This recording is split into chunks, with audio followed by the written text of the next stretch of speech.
Chapter 1: The Festival of Lanterns. The city of Avarenne burned with color. Lanterns the size of shields swung from every archway, glowing gold and red, their light spilling across cobblestone streets polished smooth by centuries of celebration. Perfumed smoke drifted from braziers, laced with the scents of honeyed wine, cinnamon, and roasting meats. Above it all, the river gleamed under the night sky, already crowded with paper lanterns drifting downstream, each carrying the whispered wish of a lover.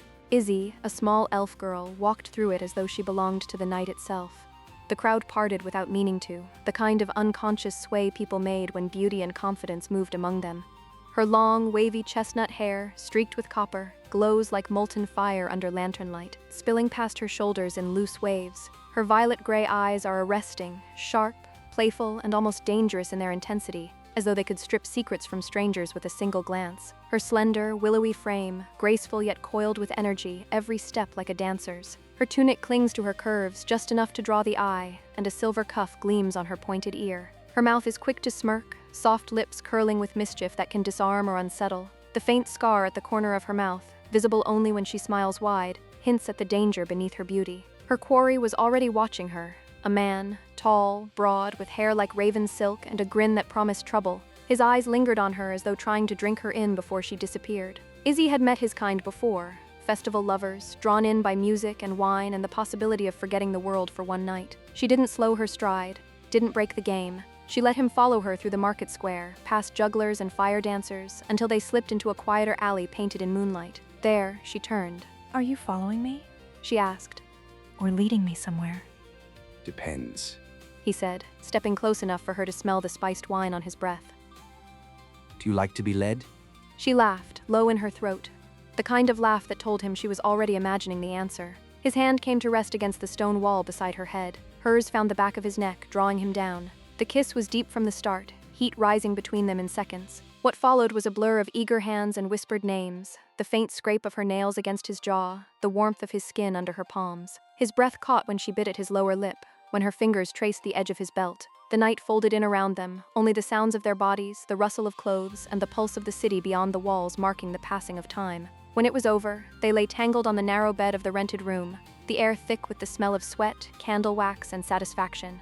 Izzi's hair spilled like molten copper over his chest as she listened to muffled laughter of festival-goers beyond the shuttered window. She dressed slowly, letting the fabric of her tunic slide over bare skin, feeling his eyes on her the whole time. "Enjoy the festival," she said, fastening her belt and slipping her silver cuff back onto her ear. She didn't look back as she opened the door. Kaelen was leaning against the opposite wall, arms crossed, a dagger twirling lazily in his fingers. The half-orc raised an eyebrow as she stepped into the lantern light. His green skin catches the glow of torches, highlighting the muscle earned from a life on the road. Broad-shouldered and scarred, his frame equal parts shield and weapon, a constant reminder of his strength. His tusks curled just enough to tug at his expression. He attire for function, not for flair. Simple leathers, worn bracers, and a heavy cloak, all chosen to last rather than impress. A greatsword rests across his back, handles worn smooth, telling of long familiarity. His dark eyes are steady, scanning with the practiced caution. "Subtle.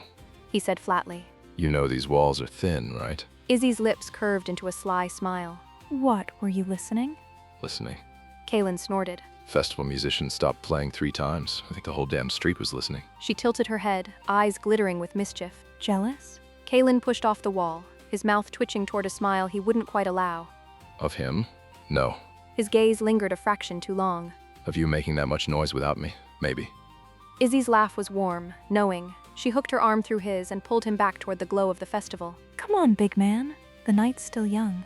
The crowd swallowed them again, a tide of color and music that tugged them down the main thoroughfare toward the heart of the celebration. Paper lanterns floated above like captive stars, drifting on strings between balconies draped in silks. Fiddles and hand drums competed with the roar of laughter, the scents of roasting lamb and candied figs curling through the air. Kaelen's broad frame cut a path with ease, his arm steady against the small of her back to keep them together. You know. He rumbled over the din. You could try pacing yourself. We just got here. Izzi glanced up at him, lips curving. "You're still talking about the bedroom?" I'm talking about your stamina. He said, though the glint in his eye betrayed him. I swear you're trying to wear me out. She leaned in close, her voice warm in his ear. "Oh, Kaelen, if I ever decide to wear you out, you'll know it." His tusks caught the lantern light as he smirked. Promises, promises. They emerged into the river square, where the celebration truly came alive.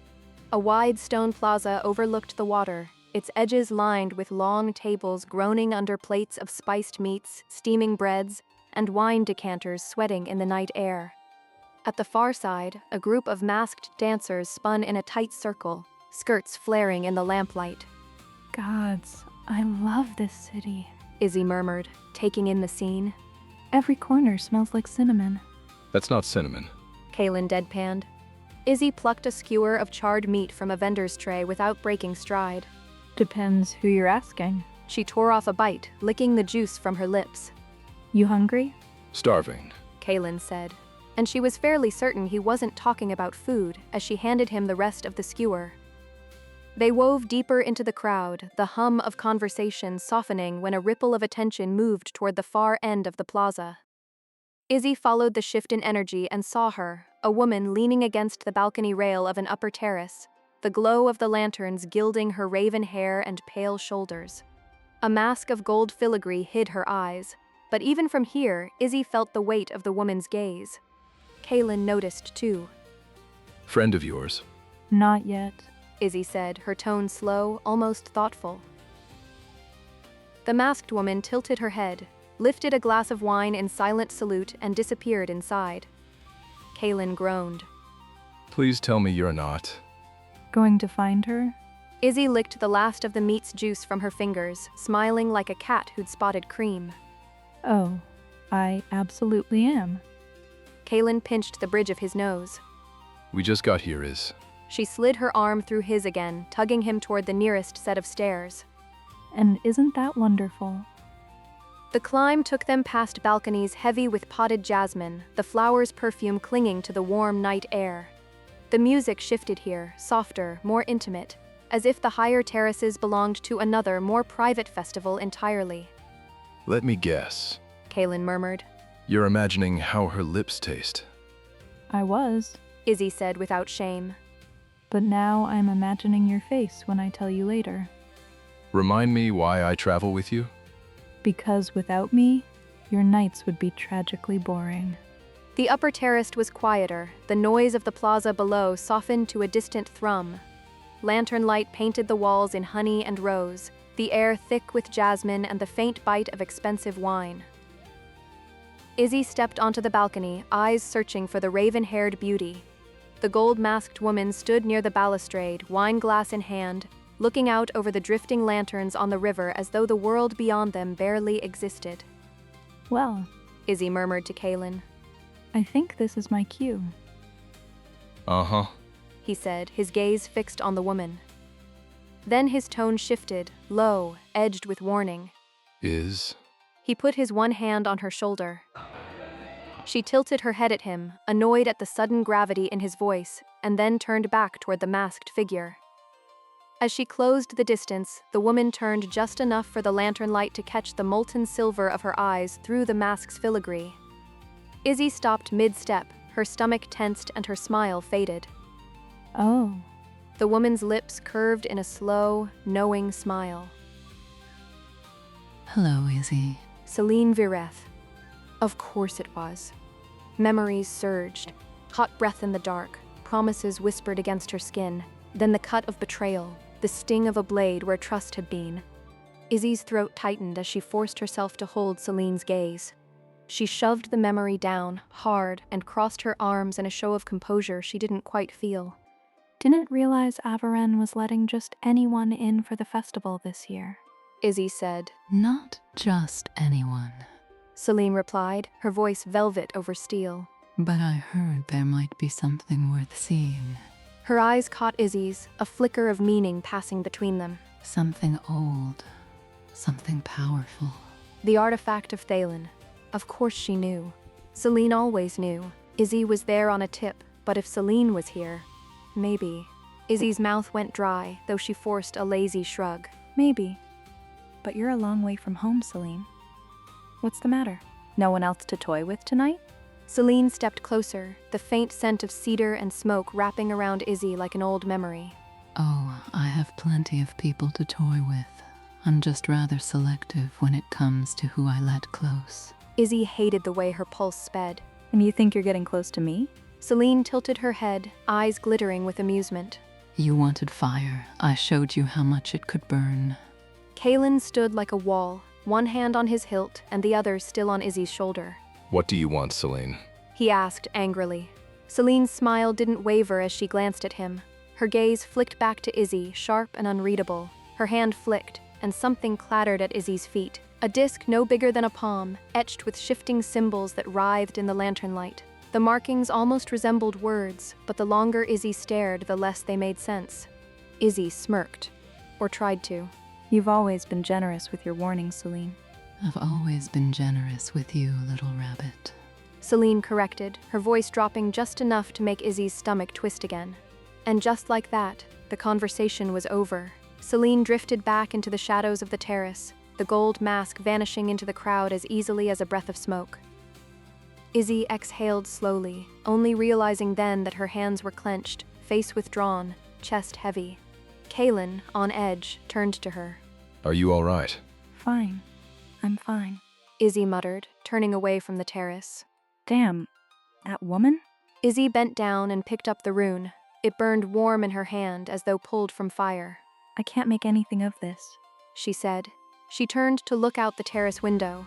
The crowd below looked different from the terrace, like a living tapestry of gold, crimson, and shadow that swayed to the rhythm of drums and laughter.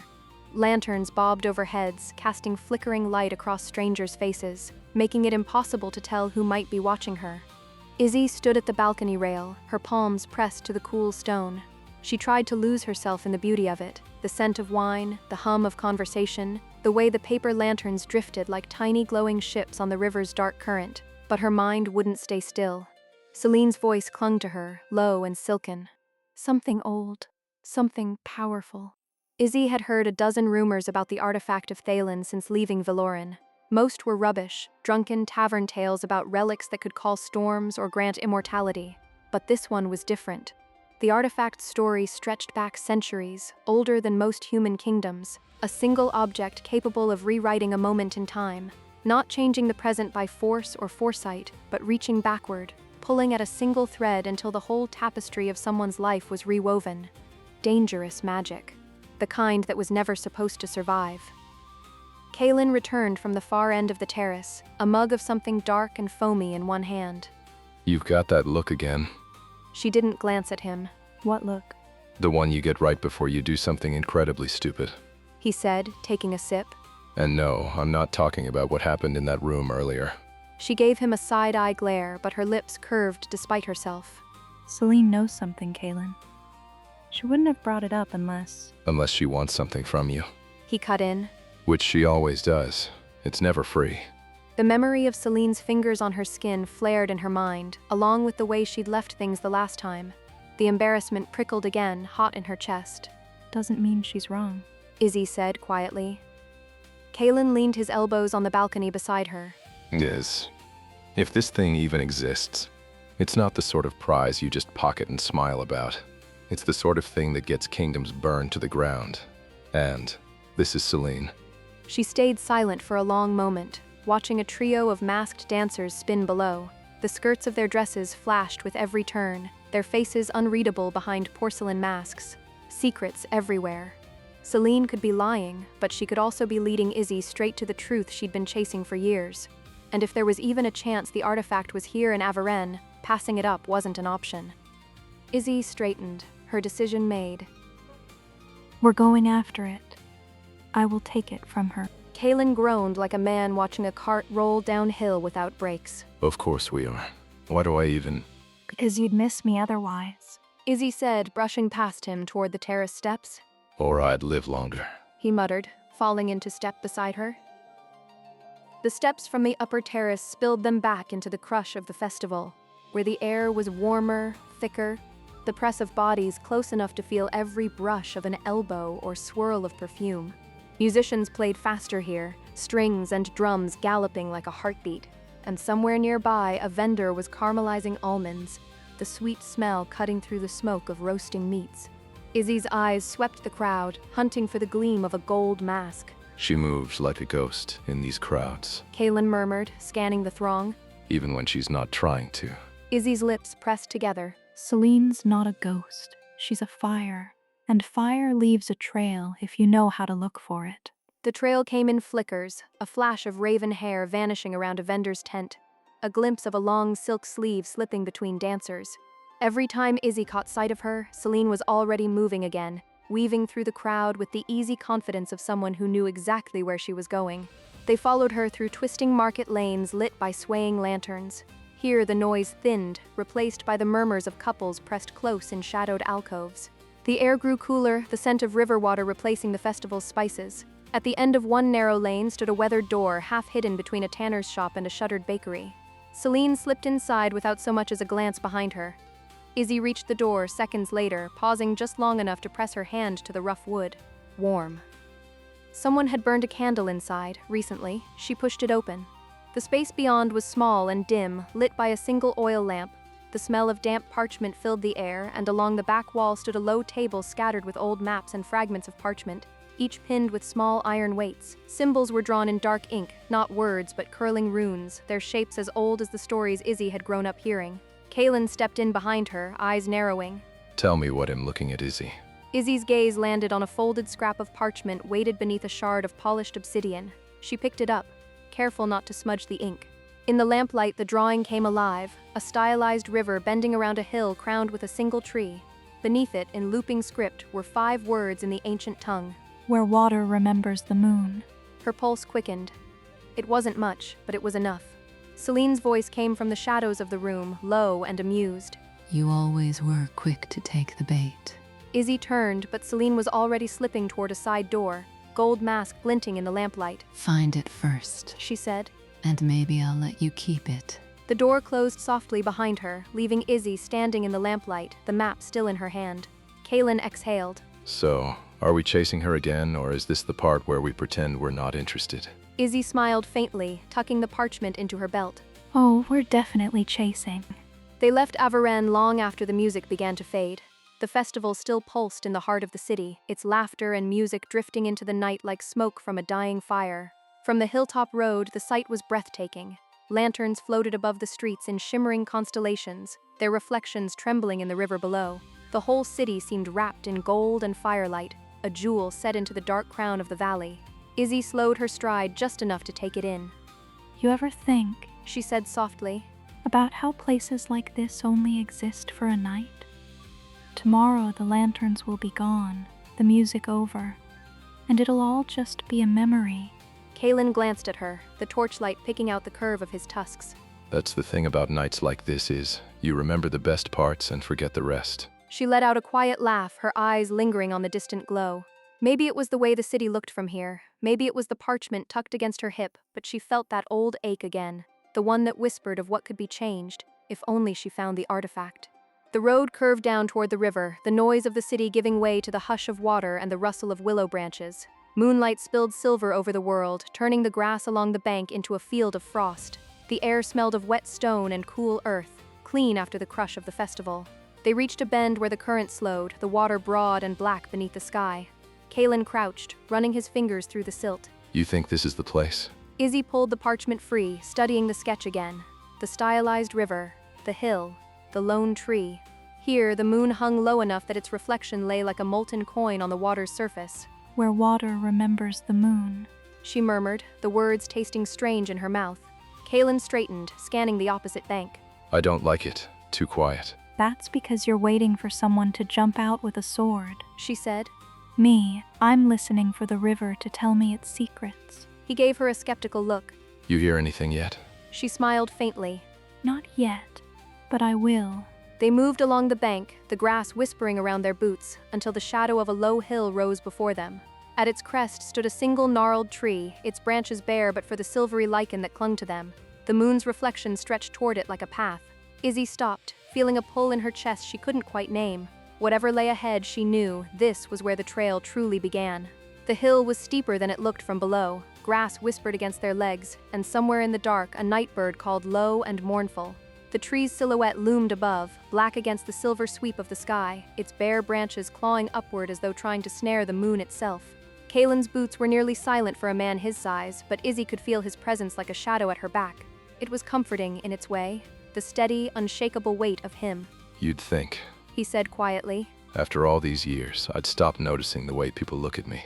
She glanced over her shoulder. Back in the city? Back anywhere. He muttered. First look's always the same, like they're calculating how fast I can break them in half. Then maybe they realize I'm not about to. Sometimes. Izzi slowed just enough to walk beside him. And you think I keep you around for your conversational skills? His tusks caught the moonlight in the curve of a reluctant smile. Nah, it's my cooking. She chuckled softly, but as they climbed, her own thoughts turned inward. She knew something about being looked at differently, though in her case, it had always been for her beauty, her voice, the way she could step into a room and have every head turn. A gift, they called it. But she remembered the first time she'd felt it was a curse, the whispers in Valoran, the doors that closed in her face after that night. The one she never talked about, the one that had sent her walking the long road out of her home. The wind shifted, carrying the river's scent, and the tree loomed larger now, its trunk thick and gnarled, roots twisting like the limbs of some ancient beast. They circled it slowly. Moss crept up one side, pale as bone in the moonlight. In the hollow at its base, half hidden by roots, something glinted. A shard of stone, smooth and black, carved with the same curling runes that had been on Celine's map. Izzi crouched, brushing dirt away with careful fingers. The air around the shard felt subtly warmer, and for a heartbeat, the moon's reflection in the river seemed to brighten. That it? Kaelen asked, his voice low. She lifted it free, the rune lines pulsing faintly under her touch. No, just the first piece of the trail. Kaelen's gaze flicked toward the dark beyond the hill. Then I'm guessing someone else will want it too. Izzi slipped the shard into her satchel. Good. Let them try. They had barely made it halfway down the hill when the grass whispered with movement that wasn't theirs. Kaelen's hand went to the hilt of his sword, but the first figure was already on Izzi, a broad man with breath that stank of cheap ale, one hand clamping over her shoulder, the other pressing cold steel against her throat. His palm slid boldly over her breast, fingers squeezing. Easy now. He growled into her ear. Izzi's lips curved, even as her eyes stayed cold. Darling, you could have bought me a drink first. The man's grin faltered. She shifted her weight subtly, testing his grip, even as Kaelen's own trouble stepped into view. 4 more men fanning out around him, 2 with swords drawn, the others gripping heavy clubs. Put the blades down, big man. One sneered. Walk away and we might let your lady live. Kaelen's tusked smile was slow and sharp. She's not really the let me live type. Izzi tilted her head toward him, ignoring the blade at her throat. You know, Kaelen, it's almost sweet how much trouble I'm worth tonight. Sweet. He said, stepping just enough to keep all 4 in sight. More like expensive. From the shadows at the base of the hill, Celine watched unseen, her gold mask catching a sliver of moonlight. The mercenaries didn't know it, but they were her hounds tonight, meant to flush out prey, not kill it. She leaned lightly against a tree trunk, lips curving as she saw how Izzi moved, how Kaelen's stance shifted. They were too good to waste on a first strike. The mercenary holding Izzi tightened his grip. Last chance, elf. She cut him off with a laugh. Darling, you really don't know who your hands are on. And before he could reply, she slammed her heel down into his boot, hard enough to hear bones crunch, her elbow driving backward into his ribs. Kaelen moved at the same moment, his blades flashing in the moonlight. The first 2 swordsmen barely got their guards up before steel kissed steel, then parted flesh. The thud of bodies hit the grass almost in unison with Izzi's attacker crashing to the ground, clutching his foot and gasping. The last 2 came at Kaelen from either side. Izzi rolled free, snatching her dagger from her belt and catching one across the thigh, sending him sprawling. The other swung for Kaelen's head, too slow. Kaelen's blade took him through the gut, the man's sword clattering into the dirt. Only one mercenary remained, the one who'd grabbed Izzi first, now limping backward, eyes wide. Kaelen stalked toward him, swords low but ready. Remember, He said over his shoulder to Izzi, his voice almost conversational. how I told you the first thing people think when they see me is how I can break them in half? Izzi arched a brow. Yes? Kaelen grabbed the man by the collar and belt in one motion and literally snapped him backward over his knee. The sound was wet and final. That's because I can. Kaelen finished, letting the body drop. Izzi looked at him, then at the heap of mercenaries, then back at him with a slow grin. Remind me not to make you jealous. Somewhere beyond the tree line, Celine turned away, slipping deeper into the shadows. She had her proof. Izzi was on the trail. All she had to do now was follow. The river whispered beside them as they knelt at the bank, rinsing blood, mercenary and otherwise, from their hands. The water was cold enough to sting, but after the fight it felt almost cleansing. Kaelen rolled his shoulders with a low grunt. Anything broken? Izzi prodded at her ribs, then her collarbone, before pressing her palm over her chest with a mock wince. I liked that breast. My nights are ruined. Kaelen finally looked over, one brow arched. Want me to take a look? She grinned, leaning back on her elbows. Yeah. Once this whole artifact mess is over, maybe we should share a room. Like back in Avarenne. Kaelen snorted. Izzy, I'd have to get very drunk first. She smirked. Oh, so you have thought about it. About how drunk I'd need to be? Absolutely. He said without missing a beat. Her laughter carried over the water, warm and unguarded. For a moment, the fight, the artifact, even Celine's shadow on the trail felt far away. It was just them, the river, and the moonlight dancing on the current. By the time they finished with the mercenaries, the river's silver sheen had begun to pale into the softer glow of pre-dawn. The night's sharp edges, music, blood, laughter, blurred into something quieter, more fragile. Kaelen knelt at the bank first, plunging his hands into the water. The cold bit at his skin, sending small ripples fanning out into the current. He worked the blood from his knuckles, scrubbing until it ran clear before setting his swords in the shallows, letting the icy water strip them clean. Droplets clung to the edges, catching the faint moonlight. A few feet away, Izzy sat on a smooth, flat stone, pulling her boots off and rolling her leggings to her knees. She slipped her feet into the river with a sigh, the chill rushing over her toes and calves. She cupped water in her hands, splashing it over her arms and neck, shivering slightly as rivulets ran down her collarbone. Her hair, wild from the fight, hung loose around her face until she gathered it over one shoulder, twisting it to wring out the water. Kaelen glanced over. You're going to freeze before we even get moving. Better than smelling like a mercenary's armpit, she said, dipping a strip of cloth into the water and wiping along the line of her jaw. When she was done, she reached for her pack, pulling out a fresh tunic the color of deep wine. She stood, turning slightly away, and pulled the damp one over her head, the fabric whispering across her skin before she slid into the dry one. The hem fell low over her hips, the sleeves loose enough to move in. Kaelen, finished with his swords, strapped them back into place before tugging his own damp shirt over his head, the muscles in his shoulders rolling with the motion. He pulled on a clean linen one, the fabric stretching briefly before settling comfortably. The air was cooler now, carrying the faint scent of damp earth and wood smoke drifting from the city behind them. On the hill above, the lanterns were still visible, glowing faintly like the last embers of a fire. Izzy pulled the folded parchment from her satchel, the one with the river's bend and the lonely tree sketched in ink. The rune stone's weight pressed lightly against her hip, a reminder of the choice she'd made tonight, to follow Celine's lead, no matter how dangerous it felt. where water remembers the moon. She murmured, as if saying it aloud might coax more meaning from it. Kaelen gave her a sidelong glance. You really think it's real? This thing we're chasing? Izzy's gaze stayed on the river. I think some things are worth chasing, even if you're not sure they exist. Behind them, unseen, a gold mask taught the first breath of dawn. Celine stood at the edge of the trees, her dark hair stirring in the breeze. She didn't move, didn't speak, just watched Izzy and Kaelen disappear into the soft light of morning. The road ahead curved out of sight, framed by fields still shrouded in mist. Izzy adjusted her satchel, and Kaelen fell into step beside her, the two of them walking toward the rising sun without looking back.